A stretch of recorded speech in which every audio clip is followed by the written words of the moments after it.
یزیدی کہتا ہے کہ یزید کا ذکر مت کرو کیونکہ یزید کے بارے میں تجھ سے سوال نہیں کیا جائے گا۔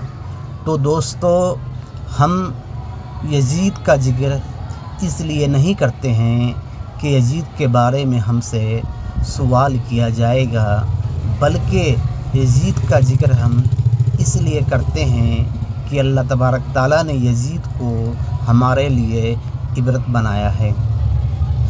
اللہ تبارک تعالیٰ نے ہم کو دکھایا ہے کہ یزید جیسا ظالم انسان جب اسلام کو نہیں مٹا پایا تو ابھی کا بدعقیدہ اسلام کو کہاں سے مٹا دے گا۔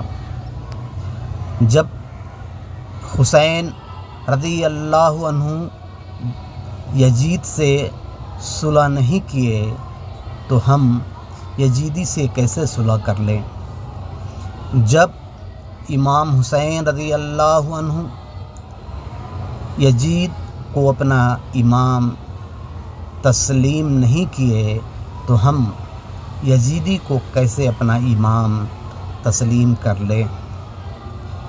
ابھی کا جو بدعقیدہ ہے وہ اس وقت کا یزیدی تھا، اس لیے ہم یزید کا ذکر کریں گے تاکہ لوگ کو پتہ چلے کہ یزید سے جب ہمارا امام صلح نہیں کیے تو ہم ابھی کے یزید سے کیسے صلح کر لیں۔